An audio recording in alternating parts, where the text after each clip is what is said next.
Here's to you guys. Life is a waste of time. Time is a waste of life. Get wasted all the time, and you'll have the time of your life.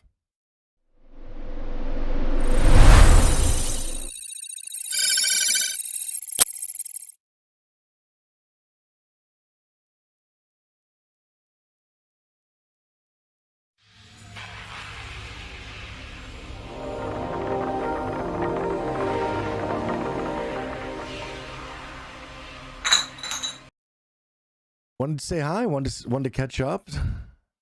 Let you all know what is going on. So obviously, YouTube migration took a little bit longer than I anticipated.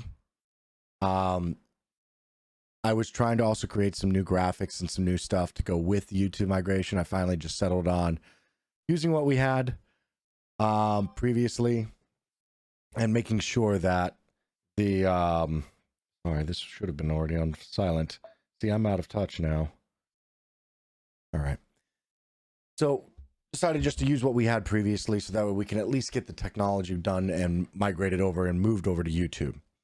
Having said that, I also had, as I discussed previously, hard drive issues. However, I was able to recover from my hard drive all the previous videos from Twitch. Now, I'm going to be switching things up a little bit. I decided that episode wise, we were sitting at around 30 episodes that I had marked down for my notes. And I looked at that and I realized that 30 episodes, very reflective of a good chunk of time as well as work. And one of the things that I wanted to make sure was that we mark them appropriately. Having said that, we did about 30 episodes on Twitch, and this technically would have been 31. And what I decided to do is I'm going to move it over into a seasonal approach, where every 30 episodes or so, I'm going to put a cap on it, mark that as the end of the season, and move on, and take a bit of a break as I do so too, just to give myself a little breather and build in breaks as part of the schedule so I don't feel so awful. I think I'm going to start taking a very large breaks every November just because Cybersecurity Awareness Month is very, very busy. But yeah, having said that, also speaking of YouTube, not only are we going to be moving the videos up to, I'm going to be uploading the old videos from Twitch up to the new platform, my channel on YouTube, but the Tipsy Cyber videos as well. As we get done with them and we complete them, we're going to move those over into my channel to store and everything else like that as well. So in total, we will I'll be storing and saving everything from Tipsy Cyber over on Sec IT Guy for my actual channel. Still continuing to broadcast here and help and assist in any way I can with Neil and the channel and Cyber Insecurity as a group and you guys. So that's the plan as of recently. As I said, wanted to come back and talk to you guys for a little bit and describe what I've been doing, as well as let's talk about a little bit about what we're doing going forward. So I don't have a large, I don't have a, sorry, not large, a skill tonight to demo for you guys or to start teaching, because I'm not sure what path we should move down. Need to, I wanted to hear from the community and see what new topics and requests from you guys. What new topics would you like me to cover? I can start going over stuff like, basic cybersecurity. We can get into blue teaming, exercise, red team. We just did purple teaming in the spring. So, as far as some of the tips and tricks and hey, take a look at that. Let's, in Discord later, let's have a good conversation about some things that we might be able to do. Feel free to hit exclamation point in Discord and join us there if you haven't already. A lot of the conversations go on over on Discord. A lot of feedback is really easy to grab on Discords, but you can also hit exclamation point Sec IT Guy. I believe that should still be working. Follow me on the platforms. Follow me on the channels. YouTube should be the second one down. You can also gain access to PTS through the link that's provided. But yeah, it has been moving forward, though. We need a subject that I can teach to, as well as I want to continue also making more videos for you guys, and I'm probably going to do shorter formatted stuff. Not quite I'm going to keep doing the stream, obviously the stream live once a week. Keep doing the stream live, but I am going to also be creating multiple different options for other platforms too. I've got some ideas for Instagram. Swipe through, like maybe doing a step type of process of here's 5 steps to go and find an adversary or something like that. And like I said, I'll be in sub chat later on tonight and would love to discuss it with you guys, see what you think, see where we can go. So tonight about the news though, go ahead and talk about that.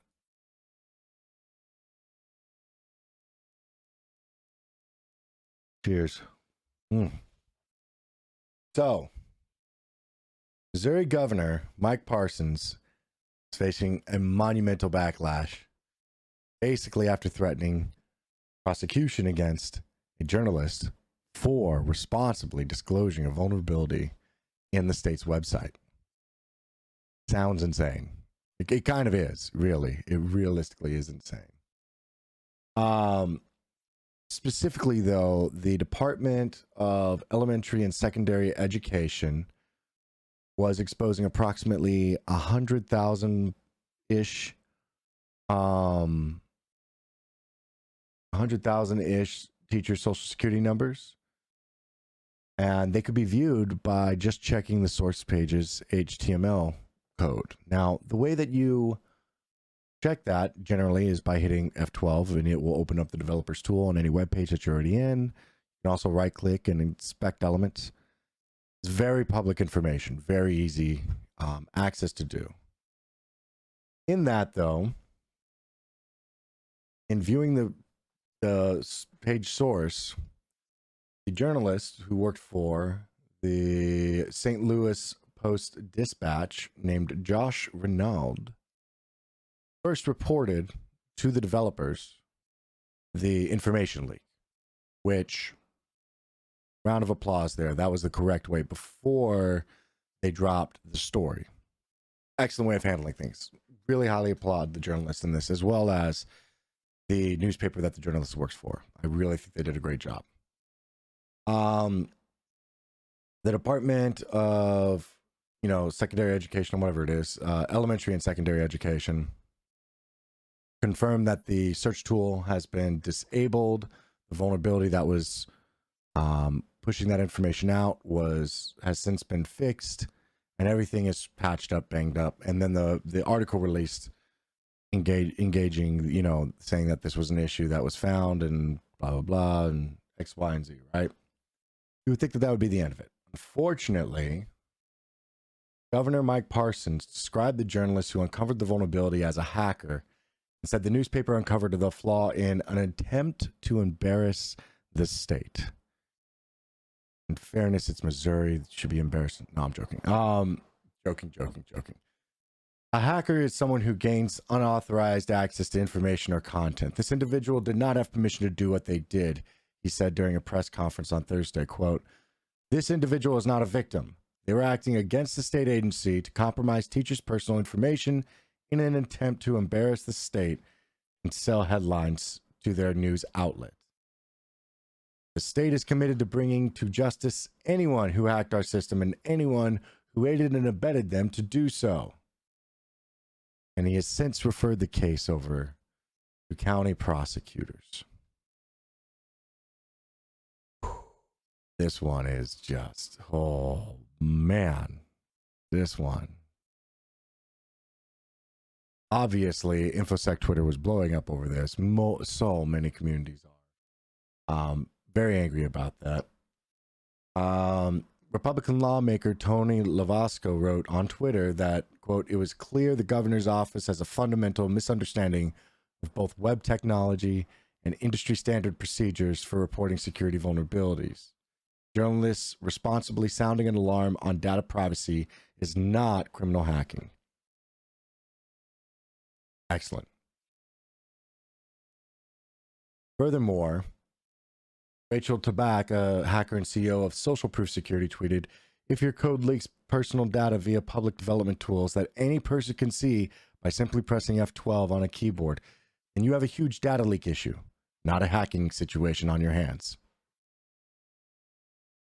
The Post-Dispatch, the newspaper company that's supporting the journalists in this, basically said that the journalist did the responsible thing, reporting the findings. And they believe that a hacker is someone who subverts computer security with malicious or criminal intent. Here, there was no breach of any firewall or security, and certainly no malicious intent. For DESC to deflect its failures by referring to this as hacking is unfounded. Fully believe them. I know the rest of it's there. I will be posting this up in this particular article, but you can find this anywhere. With that, I just wanted to kind of talk to it because it reminds me of the state of current affairs, if you will, as it comes to the term hacking, cybersecurity, and a bit of a grim reminder that, you know, this is a representative of the people in position of power that doesn't seem to understand that, if anything, this person should be rewarded for identifying a security vulnerability and presenting it in such a manner that it was able to be fixed before it caused further harm, and then reporting on it. That is, it is not bode well when you are a representative of several million people, which includes those that work in the cybersecurity industry, and that the identification of a programming mistake could potentially land a person into legal dispute. I'm not going to say trouble. It's been very clearly reviewed that, especially with the recent CFAA law that hit in the, what was it? It was June that hit the Supreme Court. I believe it was Van Buren versus United States is what I had written down in my notes. In that, if you operate and access a system in a standard manner, it is not considered a case for the Computer Fraud and Abuse Act, or CFAA. This was found out due to a prior police officer who was paid money to look up a license plate in the database in the vehicle, and he did so and provided the information about where that license plate address was. Now, the offending officer was since obviously fired. Turns out that the person that did this, paid the money and got the information, was part of a sting operation, because they found that they were told that this individual does this, so they went and checked on him, and yeah, he did. Having said that, it went all the way up to the Supreme Court, because the Computer Fraud and Abuse Act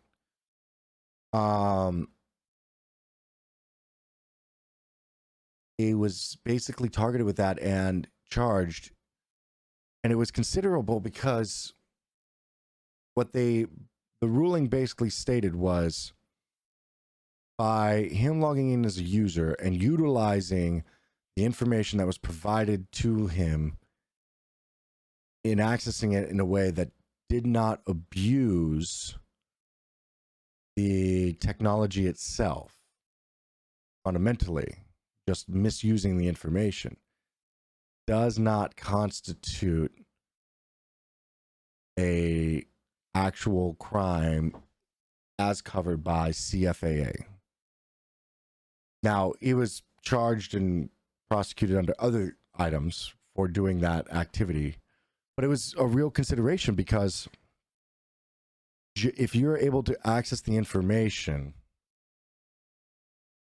what the U.S. Supreme Court ruled was, if you're able to access the information, then it's fair game, basically. You can't, just because you can access the information and then you go and abuse that information that you access, it doesn't necessarily make it Computer Fraud and Abuse Act related material. Now, there's other information acts that can be utilized. There's definitely other things that can be done too, but it was considered a landmark case.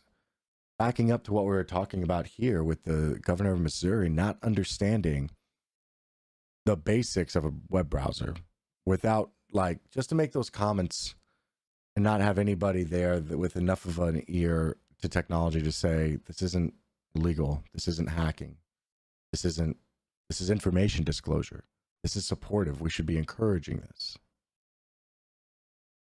It is concerning. It is very, very concerning. Having said, I'm take a look real quick if you guys have any questions. No questions that I've seen so far. Cool. Well, again, guys, like I said, I have experience in blue, purple, and red team investigations. Please feel free to throw a question anytime. You can throw a Q in front of it, and it'll get sent over to me from the producers. So having said that, wanted to talk a little bit. Gustos Viditroses. I can't pronounce that username. I apologize. What about privilege escalation that results from default configurations? That's interesting. In that, I think it would be, well, default configurations. How? If you're talking about privilege escalation because you've been granted administrative rights on a computer asset just off the bat, that's not necessarily, I don't believe that would fall under that. Because, yeah, it would be considered Now, if you utilize those permissions to do anything else, then that would be different. If you're talking about privilege escalations that result from default configurations, if you have to, I believe if you have to do anything that changes the environment in which you're operating, that's where it would be an adjustment to computer fraud and abuse act. More so, they were looking for change or alteration in the current running state, is what I read in the case, very explicitly towards outside of the use of information. Having said that, if you are on a computer and the default permissions allow you to access the information, then taking that information and going elsewhere with it, would it be covered under CFAA? Now, it would be covered under other things. I want to be really clear here. I'm not encouraging people to, run away and start abusing information because, yeah, you're free in the U.S. There's plenty of other legal requirements there. It's just under this one particular very specific CFAA law that's, frequently utilized for stuff. If they determine that if it's functioning in a meaningful way, that it was unintentionally designed to do or whatever, misusing of information doesn't necessarily fall under this, right? Robin, as a member of the Canada Central Bank Security Awareness Team, what is the most important thing you would tell to end users? Important or meaningful? Meaningful, I would say, because I just told people this a little while ago, earlier, I think it was this week, might have been last week. I told people, a group of people, that they don't remove administrative permissions from you because they don't trust you. It's that they don't trust anybody, and for good reason.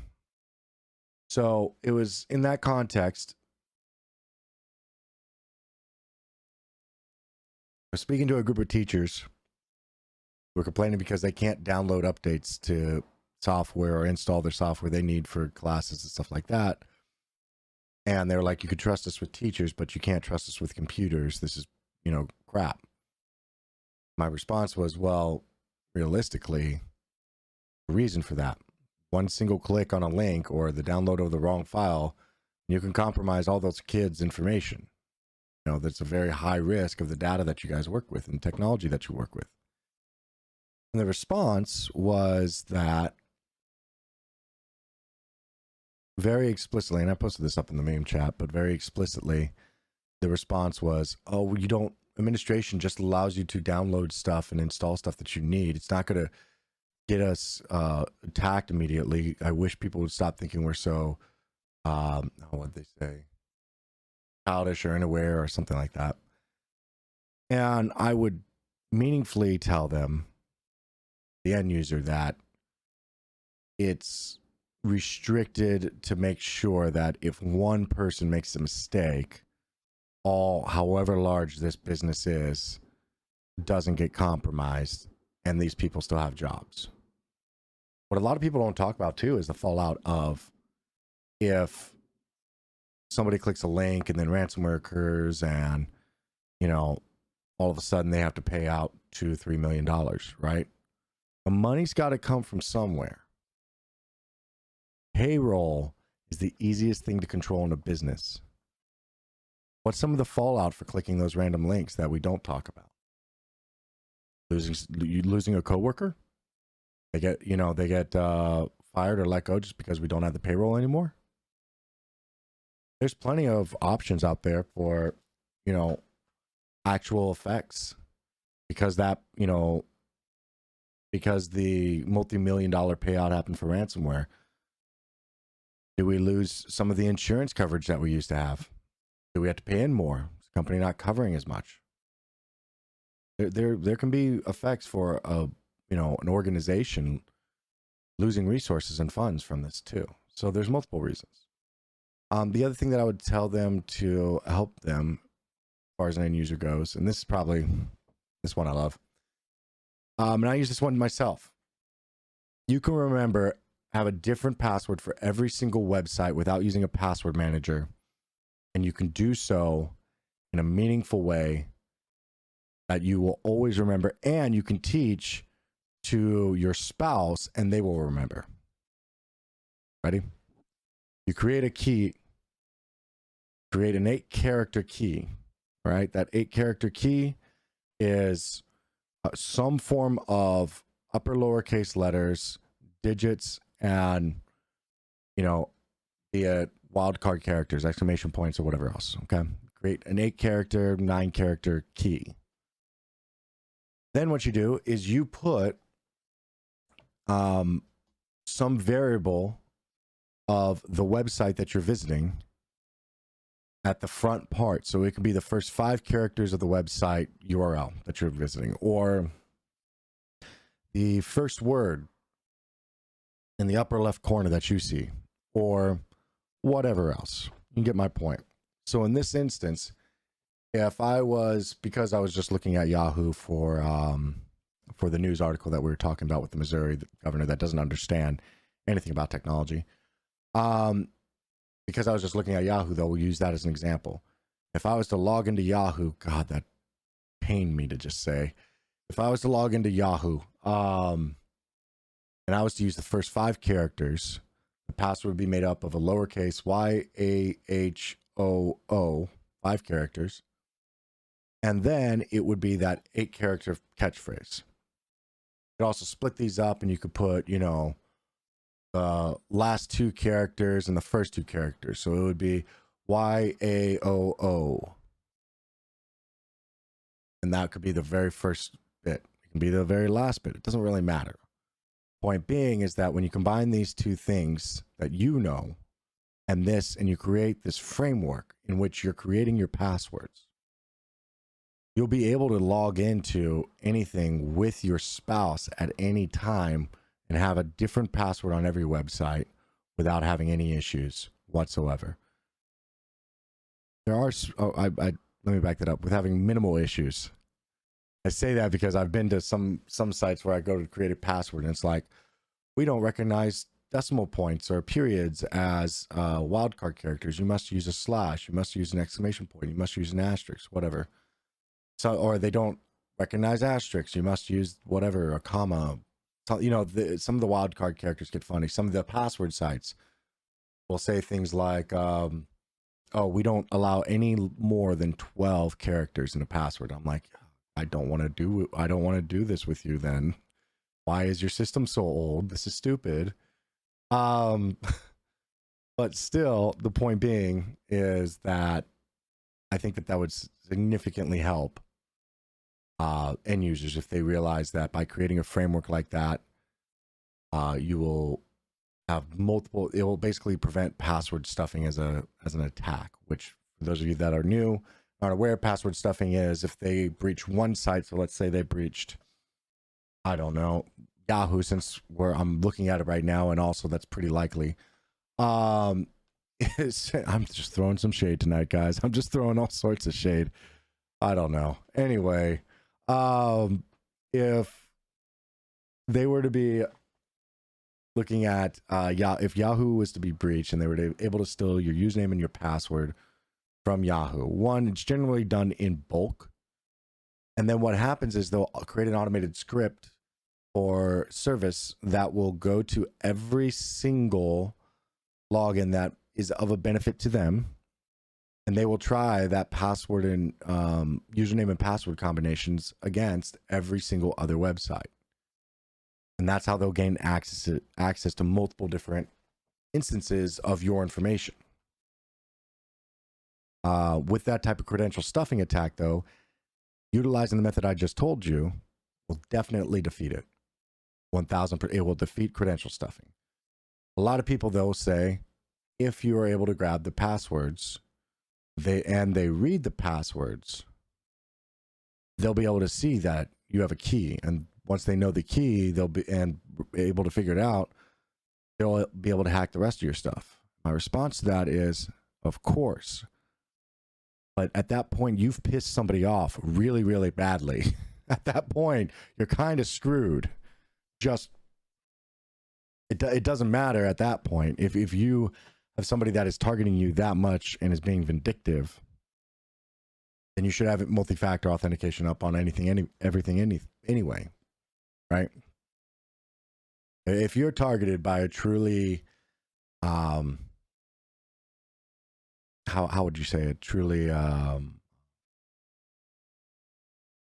focused individual, then yeah, they're gonna break into your stuff eventually. That's just gonna happen. You know, this is to try and prevent access in bulk to multiple sources if a third-party site like Yahoo got hacked, discoded. Robin, do you not like password managers? I don't understand the long-winded answer when password manager is just better. It's not that I don't like password managers. However, password managers are limited access point. Is, you know, your spouse can't utilize the password manager unless they're on that particular device or something like that, where they have shared access. You can jumble things up, and sometimes they fail. It's not that it's bad. I don't have anything against password managers. I think that they are another layer of risk, because you're still reliant on a third party to store and keep all your secrets safe and things like that. But yeah, no, I definitely use password managers whenever there's a multitude. I look back whenever I was doing active operations, my previous job, and legitimately I had something like 30 accounts that I had to sign into. So yeah, I used a password manager to help with that, because just day-to-day operations, jumping from device to device to device, things like that. And my administrative access was slated for just-in-time access, where I'd have to check out a password, utilize it, and keep the timer running actively before the credentials were pulled and the, you know, any session tokens were pulled. And that's as administration. I think they're all good, and I think they have a purpose. But again, if you functionally think of just like the key and value type of password solutions, if we taught that even in school, it would be much more difficult, and you wouldn't have these password spraying techniques or guesses. Maz, Mr. Maz, which team has given you the most joy in working on one? Red, blue, purple?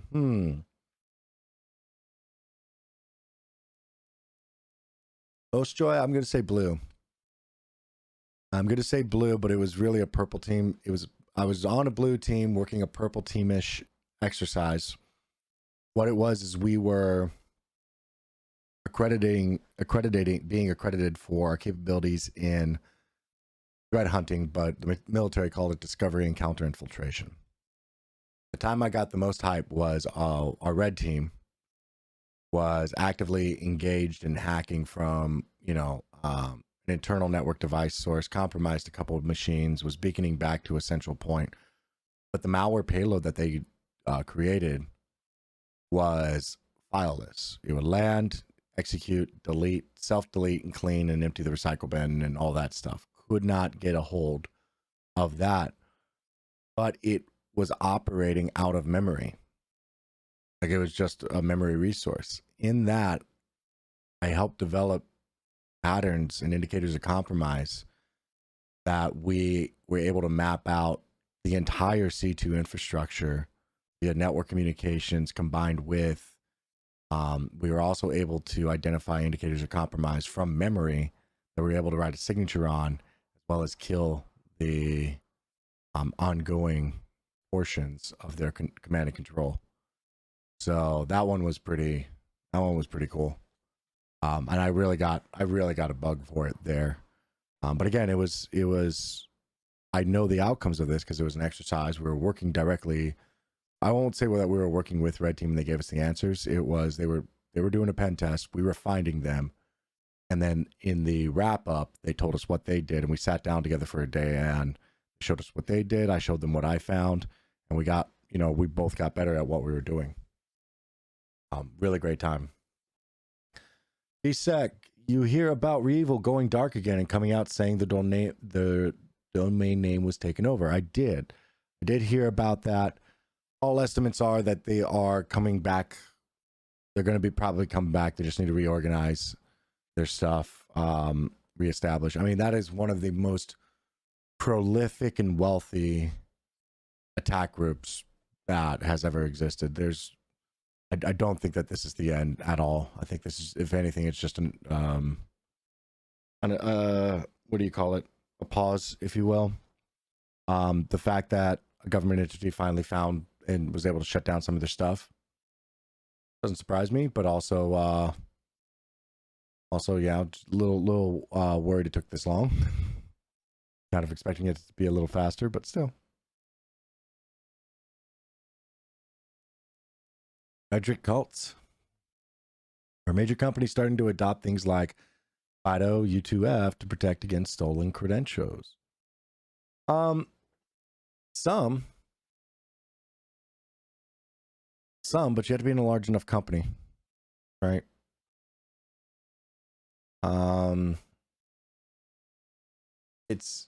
I've seen a lot of companies right now. I think we're just starting to get past the point of basic with the company because you can buy so many managed services and it's cost effective now to buy managed services that even as a startup, you can generally afford a relatively good cybersecurity strategy off the bat with, a tiered subscription modeling access, But I think that what you're describing is it's a little advanced yet. So, that's not to say that the companies still don't have issues with basic compliance, shadow, all this stuff. More so, I just think that we're getting better, but not fast enough. If that makes sense. Cool. So what I wanted to talk about though, or at least bring up a little bit on, sorry, I don't know what is going on with my mustache. But at least bring up and talk with you guys a little bit about is when, I don't know how to say this. Sorry, I just had to take a big pause. What we're about to take a look at as far as what the commentary is and what we can talk about and discuss and go back and forth on, the content that I can bring to you guys on a weekly basis and a more regular basis. What I wanted to discuss about that is I'm starting to think, I'm trying to decide whether or not it would be career service related stuff as the next swing, because we kind of did it. We talked about planning ahead, thinking through, and making sure that you're getting the best return on investment of your time. The last kind of couple of weeks that I was running things and teaching. Moving forward, Would we want to do demos? Would we want to do tech? Would we want to do interview style? Bring somebody on and start looking at doing that as well. But yeah, major considerations like that. That's more so what we're looking at and trying to decide on. And I say we very generally because it's me, but still, still. But yeah, I think we have any more. Oh, I believe we have all the questions taken care of, guys. So the technology worked tonight, thank God. It was a wonderful, wonderful time. I'm going to keep it short for tonight. Like I said, I want to keep working at this and see you guys in sub chat in a little bit and move the party over there. We're back. Wonderful. I will tell you that being next week, Halloween, I will not be streaming on next Friday because it's Halloween. It's the Friday before Halloween. I fully intend on everyone going out and to party and everything else like that. So not going to be streaming next week. We'll be back on November 5th with a plan and a new process to teach to, and having finished the race that is Cybersecurity Awareness Month, because October's a rough month. Excellent, guys. I want to thank Frazier, Chris, as our producer. I want to thank all the mods that are in chat. I definitely want to thank everyone that has been supporting me in the ongoing work. We are back. We are on YouTube. As a reminder, I'm going to be posting the news articles up on the Discord. Hit !Discord if you'd like to see those. And we will be taking this, editing it. I don't know why I keep saying we. I'll be taking this, editing it, and throwing it up on my own channel, which you can find with !SecIT guy. You'll also be able to see me. I'm moving over to sub chat very quickly. And it'll be a good time. I'll be talking to you guys soon. All right. So here's to you guys. Life is a waste of time. Time is a waste of life. Get wasted all the time and you'll have the time of your life. Have a good weekend. Till next time. Hey, thanks for watching. I want to thank Neil and the Cyber Insecurity channel for providing a place to have real conversations with real people. Feel free to throw a like or to follow me on the socials in the description. Please remember to click subscribe, hit that notification bell, and if you want to see other videos, click that stuff that's all over the screen. See you next time.